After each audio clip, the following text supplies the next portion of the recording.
Hi friends, it's Amanda here from Fun Hands-On Learning. In today's video, we are going to talk skip counting.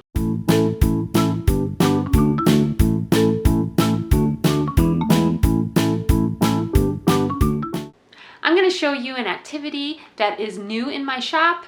It is going to teach kids how to count by 2s, 5s, and 10s. Okay, now I have another video on my channel. I might actually have more than one other video on my channel that talks about skip counting, and I go more in depth on different ways you can actually introduce skip counting and teach it. So I will be sure to leave the links to those videos, or that video if it's only one, in the description box below. So be sure to check that out. And of course, I will leave a link to the activity you're going to see in today's video in the description box below as well. Now, skip counting, we know, is an important skill for students to learn, especially when they're young, because it lays the foundation for teaching multiplication. Because we know that if students can memorize skip counting, then they can memorize their multiplication facts, right? Their fact families. So we definitely want them to have a good foundation in skip counting. So this new activity is going to be a lot of fun, I think, and students are going to be able to fill in and find missing numbers as they skip count. And this activity has a robot theme, and I think the kids are really going to enjoy it.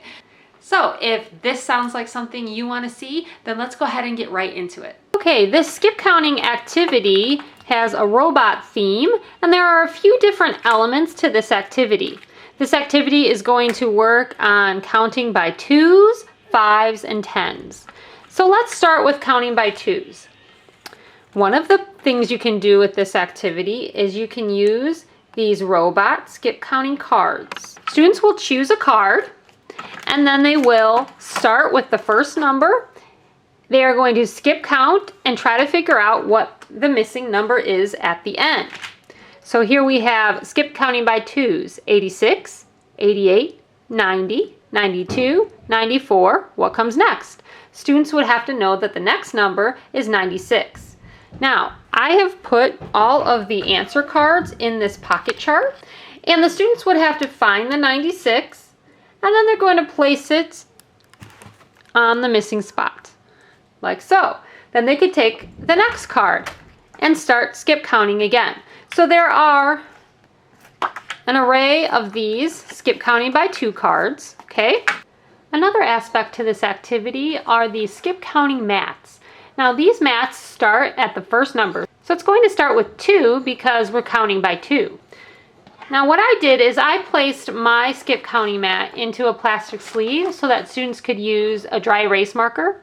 And then they're going to count, and they're going to say 2, 4, and they would write in 6, 8, 10, 12, and so on, okay? So there's a mat for counting by 2s, there's a mat for counting by 10, and there is a mat for counting by 5s.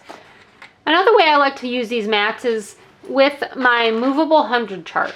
So this 100 chart is from Learning Resources. I got it off Amazon, and if you're watching this on YouTube, I have a link below to it if you click on my Amazon affiliate store. What I like to do is I like to have the students find the number in the chart, and then they can place it in the missing spot. And we can use this chart to count 2, 4, 6, 8, 10, and so on, okay? And then they can fill in the missing numbers using the pieces off of this number chart. Okay, so here are the cards for counting by 5, and here are the cards for counting by 10. You would do these cards the exact same way. Students would take a card, and then they would find the missing piece here. So I have cut all these out, and I've placed them on a pocket chart, so it's easy for my students to find their answer. So let's say they are counting by 5.